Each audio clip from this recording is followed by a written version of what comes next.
dû commencer vers 9 ans. Enfin, je me rappelle d'un truc.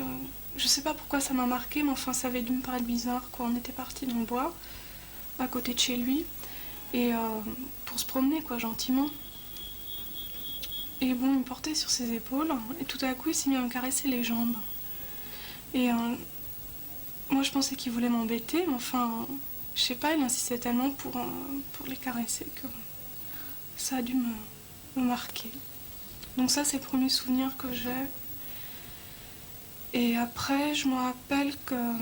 Enfin, j'ai beaucoup de mal à me rappeler de ce qui se passait, sauf quand vraiment c'est devenu assez dur. Vers 11 ans et demi, là, il m'a emmené au Baléares. Et donc, on était tous les deux dans la même chambre. Enfin, là, c'était... Je pouvais pas lui échapper, quoi. Et donc là, il a commencé à vouloir faire des trucs plus poussés, quoi. Enfin, j'aime pas trop en parler. D'ailleurs, même au groupe, j'arrive pas à dire ce qu'il m'a fait. C'est encore du mal, là. Voilà. La fois suivante, quand mon grand-père a voulu m'emmener à nouveau au Baléares, j'ai vivement protesté. Enfin, je voulais pas retourner. Mes parents ont cru que c'était un caprice. Je me suis fait engueuler. Et donc, j'ai dû retourner comme ça 4 fois au Baléares avec mon grand-père. Toute seule, avec lui dans la chambre. Et puis... Une projection aussi criante des perversions sexuelles de l'adulte sur l'enfant, la culpabilisation qu'elle entraîne chez les victimes, n'ont pu se perpétuer qu'aussi longtemps que ces victimes terrorisées par le pouvoir des criminels se taisaient. Parce que j'ai pas trouvé les mots, tout simplement. C'était tellement... C'est un truc qui vous arrive comme ça, quand on est petit, on peut pas faire face. Alors, enfin moi, j'ai tout gardé en moi. J'ai complètement... Enfin, quand j'étais plus chez mon grand-père,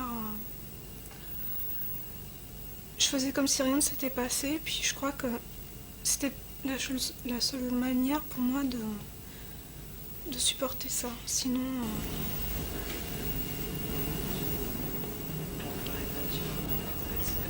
Et pendant des années, enfin, je crois que tout au long de mon enfance, j'ai essayé de fuir ce qu'on peut pas fuir en fin de compte. J'étais trop... J'avais peur, je ne pouvais en parler à personne. Donc ça a duré jusqu'à l'âge de mes 13 ans. Maintenant qu'elles se servent de leur voix et qu'elles racontent ce qui leur est arrivé, d'autres, également concernés, sont encouragés à affronter leur propre vérité et à corriger ainsi les affirmations fausses et les préjugés des scientifiques qui reposent sur la pédagogie noire.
Un article paru en novembre 87, qui est paru dans le magazine de Marie-Claire. Et à la fin, elle donne quelques adresses et numéros de téléphone.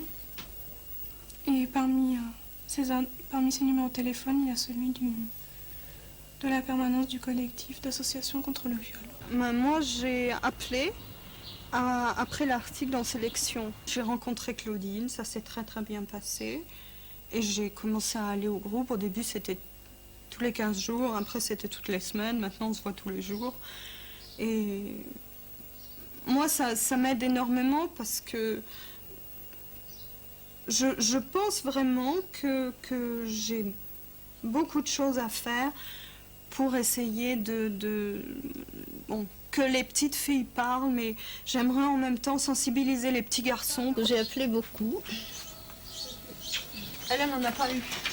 Et j'ai proposé un jour de venir à une réunion, puisqu'on m'avait parlé de la création du groupe. Ce qui est insupportable pour soi, on espère bien que ça se passe pour personne. Et ça m'était tout à fait essentiel de penser que c'était pas trop répandu et très difficile d'en entendre parler.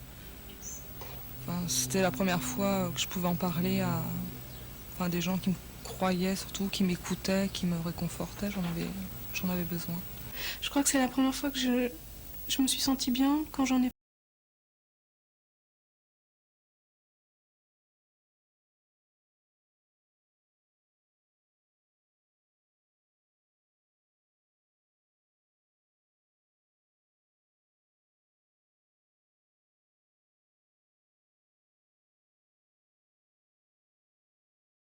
Une réunion de parents d'élèves. Mon père est entré dans ma chambre et ça a commencé comme ça.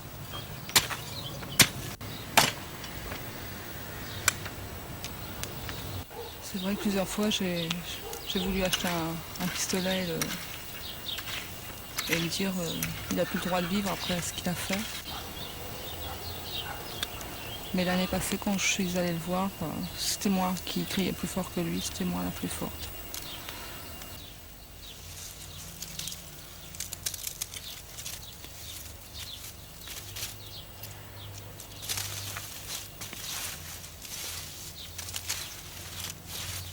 Voilà, je lui ai dit aussi c'était un homme ignoble, un pervers, un père incestueux. Enfin, j'ai vraiment crié ma colère, ma révolte.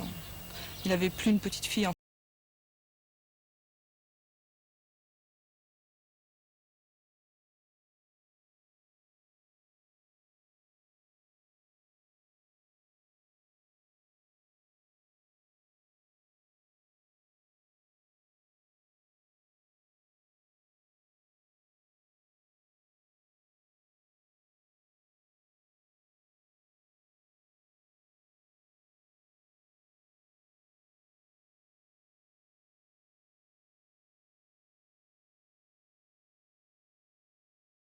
Elle était absente, elle s'absentait 1h30 environ. Donc moi j'étais déjà couchée, il rentrait dans ma chambre et repartait un petit peu avant que ma mère arrive. Longtemps je me suis demandé si tous les pères faisaient ça. Je crois qu'au début je me suis vraiment posé la question, je me suis dit bon, tout le monde ça doit être comme ça partout. Et puis au fur et à mesure, je me rendais compte que c'était pas ça, enfin qu'il profitait des absences de ma mère pour le faire, que c'était pas une situation normale.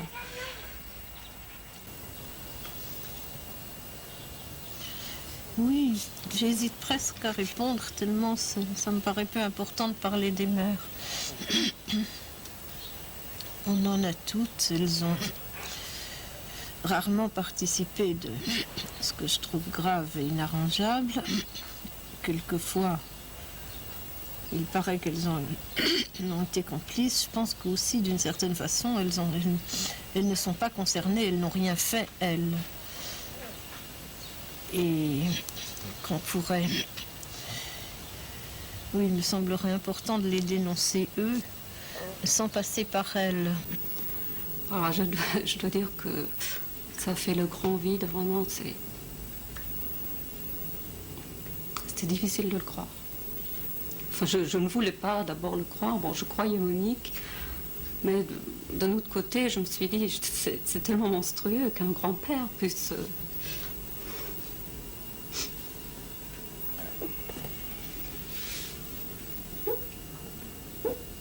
Il faut beaucoup de temps pour... Puis, je sais pas, c'est tellement difficile à croire qu'un père puisse faire ça. On a tellement confiance en eux avant que ça se passe, quoi. Même... Enfin, je crois qu'on a du mal à se rendre compte que que c'est des salauds, parce qu'on garde toujours l'image du grand-père qui avait été gentil avant. On a du mal à départager les deux images qu'on a. Tous les adultes, et particulièrement les hommes adultes, sont pour un enfant des images de l'autorité. Les pères, les grands-pères, les oncles, les grands frères, les voisins sont investis d'une bienveillance supposée qui ne peut pas exister. C'est tout.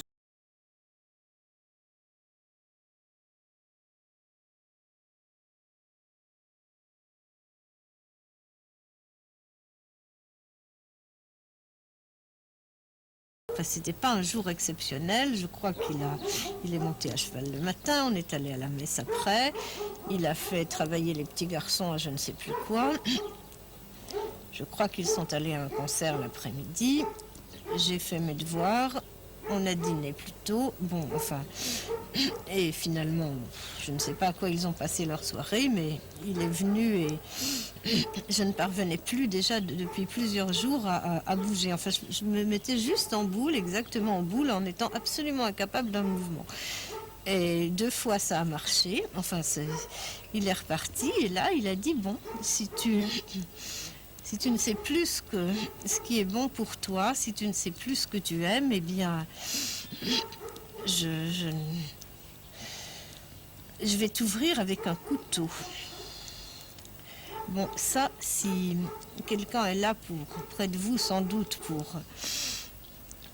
pour l'entendre, ça ne doit pas être du tout pareil. L'ennui, c'est que j'étais toute seule à la fois avec lui et avec le couteau. Eh bien, j'en ai eu une peur absolument effroyable. J'ai essayé, j'étais pas très courageuse, mais je me suis dit que ça allait finir, qu'il suffisait que je me dise que j'allais dire oui, et que si je disais oui, ou bien il le ferait et ça finirait, ou bien il ne le finirait pas et ça finirait aussi.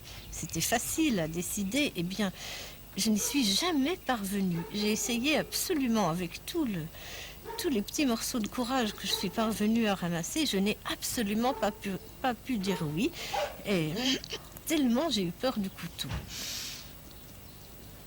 Tu vois, des choses comme ça, c'est... Enfin, ça ne peut pas repasser, ni se perpétrer si c'est partagé.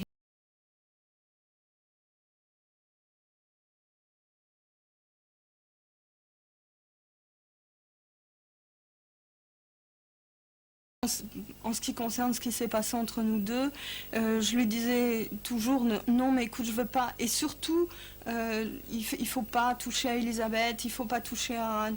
Alors Anne il l'a traitée vis-à-vis de moi, il l'a traitée de tous les noms, mais Elisabeth il m'a toujours dit qu'il s'était rien passé. Alors après quand j'en ai reparlé à Elisabeth, toi tu m'as dit qu'il s'était rien passé. J'ai absolument jamais eu affaire à ce problème. Bon, j'en ai eu parfois peur que ça m'arrive, mais ça ne s'est jamais rien passé. Jamais.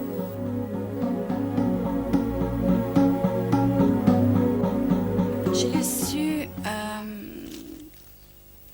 je devais avoir 7-8 ans. C'était la première fois que je partais de la maison. J'étais allée dans une classe de mère. Et lorsque je suis rentrée à la maison, tous les visages étaient fermés. Emmanuel et Anne m'ont expliqué. Je l'ai cru tout de suite, mais je ne voulais pas qu'on détraque l'image de mon père. J'en avais besoin et je ne pouvais pas accepter qu'on le... Tu sais, moi, ça je ne l'ai jamais dit, mais je ne sais pas si en cherchant bien, si en étudiant d'autres comportements de père, il avait vraiment eu un comportement de père envers toi.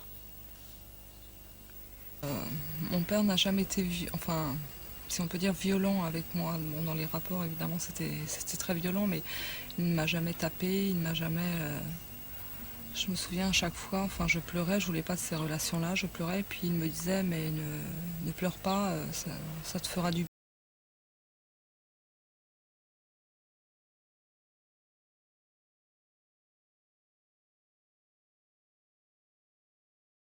Chose qu'on peut pas, enfin, qu'on peut pas faire avec un enfant. Je suis sûre que même ce qu'il a fait avec moi, il pouvait pas le faire avec d'autres femmes.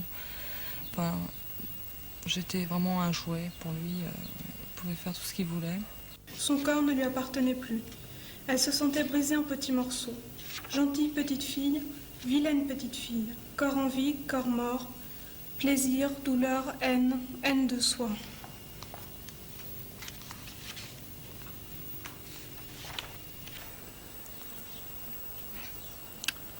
Et les abus sexuels s'accompagnaient pour moi des sentiments d'angoisse, de honte,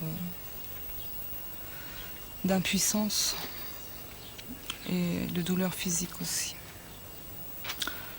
J'ai commencé à avoir des problèmes au niveau du dos. Enfin, j'ai sur le côté une côte ressortie à l'âge de 11 ans. J'ai passé des radios et puis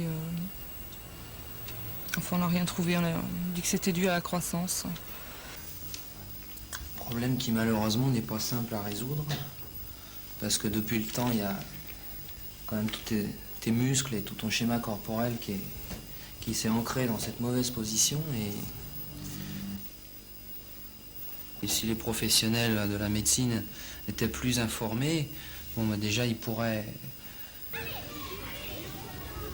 peut-être un petit peu mieux soigner, ou plus rapidement en tout cas. Mais je pense que c'est surtout au début, les gens qui côtoient les enfants, les parents, les instituteurs, surtout les gens qui voient les enfants dans la vie de tous les jours et qui peuvent en parler, qui peuvent s'apercevoir. Je pense que mon comportement a dû tout de suite changer parce que je me rappelle qu'à partir de ces vacances-là, je me suis mise à m'arracher les cheveux. J'avais un grand trou là et là. Personne ne s'est posé de questions, évidemment. Enfin, évidemment. La seule chose qu'on a faite, c'était de m'engueuler parce que je m'arrachais les cheveux, c'est tout. Après, bon, je l'ai plus fait. Ça s'est calmé. À l'école, ouais, les profs non plus ne m'ont pas posé de questions. Ils n'ont pas été chercher pourquoi je faisais ça. Je sais que j'avais dit, moi, ce qui s'était passé dans mon école, que je l'ai dit en confession, avec énormément de mal, en m'évanouissant. On est sorti du confessionnel, je l'ai dit très, très, très difficilement et simplement avec la certitude que si je parvenais à le dire, ça cesserait. Ensuite, je l'ai redit à la mère supérieure et après, on a appelé mes parents en demandant s'ils voulaient bien venir et je l'ai redit devant eux. J'ai même fait des dessins, 3 dessins. Et je ne crois pas qu'on ne m'ait pas cru. Ça me paraît impossible. Enfin, beaucoup de petits faits ou de signes l'ont montré. On n'a jamais pensé que je ne disais pas vrai. Je me suis rappelé très très longtemps absolument tout ce qu'il avait dit. Mais tout. Ça a dû durer 8-9 minutes. Et j'ai très très bien vu que comme ça retournait. Enfin, c'était plus possible à entendre. Et à la fin, la mère supérieure a dit qu'on oublierait ce que j'avais dit et qu'il fallait que je leur demande pardon. Et j'ai dit, papa, je vous demande pardon d'avoir fait ça. Et on m'a dit, mais non, mon petit, d'avoir dit ça. Et j'ai dit, je vous demande pardon d'avoir dit ça. Et je suis rentrée chez moi avec eux. Voilà. Ouais, moi je crois que à l'institutrice, je reproche de ne pas avoir essayé. J'aurais peut-être pas parlé tout de suite, mais je suis persuadée qu'il y avait des choses, je sais pas, dans les dessins, dans le comportement que j'avais, au lieu de convoquer 3 fois mes parents. À cette époque-là, il n'y avait pas de psychologue scolaire et tout ça, mais je pense que c'est l'enfant qu'il faut interroger. Interroger, c'est pas interroger. C'est avec l'enfant qu'il faut discuter pour savoir ce qui se passe. Et je dis pas que je l'aurais dit tout de suite ou que j'aurais peut-être pas trouvé les mots, mais je pense qu'un adulte, s'il était un petit peu sensibilisé, aurait pu comprendre. La preuve, Voilà, Philippe, mon copain d'enfance, s'est aperçu de quelque chose. 7 ans, 8 ans à peu près. Et quand il a essayé de m'en parler, j'ai je crois. fui. Ça, c'est avec Sylvie, une copine, Claudine et Sylvie. Photo de classe de 71. Et c'est à cette époque-là qu'il lui a demandé de couper ses cheveux parce que ça le gênait.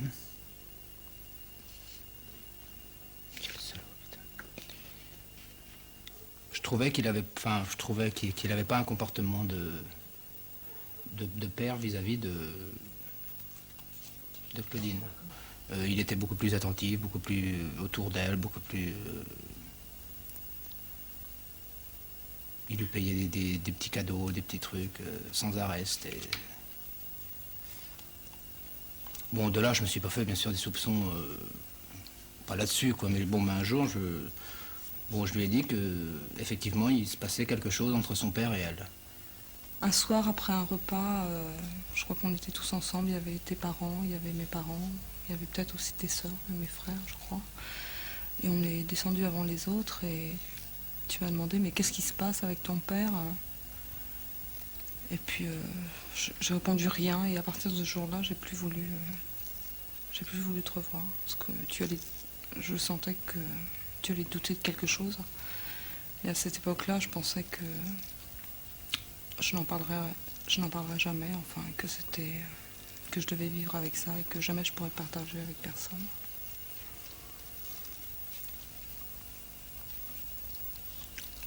Enfin, ça a été très dur pour moi aussi de laisser tomber à cause de mon père, encore une fois.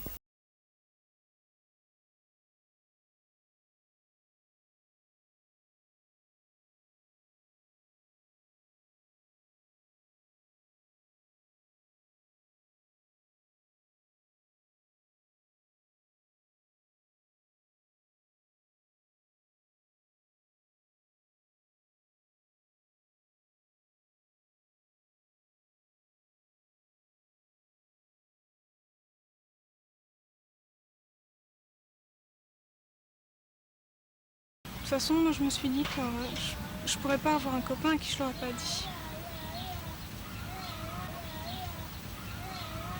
Pour moi c'est important, non parce que déjà quand j'ai des relations, avec mes amis ou avec les gens qui me sont très proches, j'ai besoin de confiance totale, qu'on me connaisse assez, qu'il y ait des liens très forts, quoi. Au début, tu me disais que je devais oublier. Ah bon? Ouais, je m'en souviens. Tu voulais dire dépasser. Mais parce qu'on en a parlé plus souvent, je pense que tu as mieux compris après. Et puis comme quand je suis allée au groupe aussi, je pense que t'as compris que c'était pas ça, qu'on pouvait pas oublier. Non? Enfin, oublier quand on n'oublie jamais, parce que ça ressort forcément un jour ou l'autre. Qu'on dise que si on en parle, bon ben, ça permet de comprendre, ça permet de... Enfin, oublier, je pense pas que ce soit le bon terme. Dépasser, c'est mieux. Parce que ça montre qu'on a compris et qu'on peut assumer la suite des événements.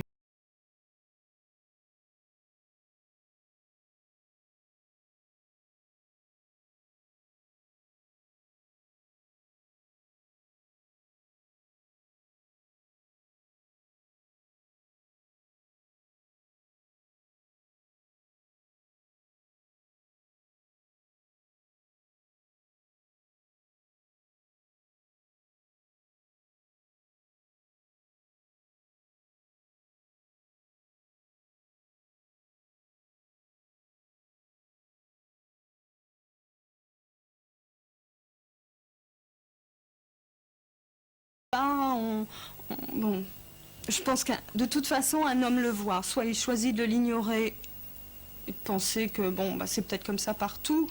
Or, mon mari avait 30 ans, donc il avait déjà une certaine expérience. Il m'a dit qu'il fallait absolument tout faire pour avancer. Il m'a beaucoup aidé. Et, évidemment, lui a condamné mon père. Il est tout à fait hors de question qu'il le rencontre un jour. Comme ma mère reste effectivement avec mon père, ils ne se rencontreront certainement pas. Il y a 2 ans, j'en ai parlé avec ma mère pour la première fois. Elle n'a pas pu m'écouter vraiment. Enfin bon, elle s'est rappelée de plein de choses, vite fait.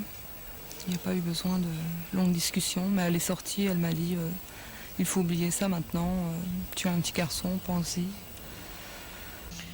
Je le regrette et je n'aurais pas dû le faire, mais après avoir parlé avec les unes et les autres, et j'en avais parlé à mon mari, qui après réflexion a dit tout de même ce n'était pas exactement la maison du Petit Pousset. Donc ça voulait dire que c'était pas si terrible que les charbonniers qui violent leur fille sur un tas de charbon, je n'ai pas trouvé ça acceptable du tout. J'ai voulu aller voir un psychologue parce que je me suis dit qu'il y avait un rapport entre ce qui m'était arrivé avec mon grand-père et mes problèmes dans mes relations sexuelles avec mon copain. Et ça s'est très mal passé avec la psychologue. Bon, déjà, j'ai tourné autour du pot pour en parler. Je lui ai parlé d'autre chose et puis j'ai fini par en parler au bout d'un quart d'heure. Et là, bon, elle disait presque rien. Elle m'a posé une question et puis elle m'a dit bon, ben alors à mardi prochain et puis c'est tout, quoi. Par contre, j'ai un médecin généraliste avec qui ça va très bien. Enfin, il est très, très chouette. Donc depuis 2 ans, j'en discute beaucoup avec lui. Les psychologues, je crois qu'ils sont tellement éduqués. Je crois que c'est toute l'éducation, toute la formation qu'ils ont reçue qui fait qu'ils doutent toujours, mais ils ne veulent jamais admettre que le passage à l'acte, ils ne veulent jamais admettre ça. Il faut justement qu'on témoigne toutes, parce que les expériences sont différentes et parce que chaque cas est autre chose. Et effectivement, il faut s'identifier pour pouvoir faire la démarche déjà de dire bah oui, ça existe. Parce que notre problème, c'est de se dire qu'on est tout seul dans ce cas-là et qu'on est coupable.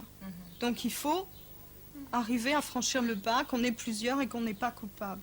Si j'accepte de parler aujourd'hui, je crois que d'abord c'est pour moi, pour m'en sortir moi, et puis pour aider les autres. Qu'ils essaient d'en parler plus tôt, pas garder ça pendant 15 ans, parce que je crois que c'est beaucoup plus... c'est de plus en plus difficile. Je pense que si j'avais pu m'en parler à 12 ans, j'aurais moins de problèmes aujourd'hui. Et puis pour dénoncer les pères, pour dénoncer... Enfin, c'est un crime, ils n'ont pas le droit de faire ça. Je crois que si ça continue, si on laisse ce silence, enfin, ça se passera toujours. Moi, je trouve que mon grand-père, il a tellement gâché ma vie depuis ce qu'il a commencé à faire, que je me laisserai pas abattre comme ça plus longtemps. Il faudra travailler pour, ça se fait pas tout seul. Ça se fait aussi avec l'aide des autres.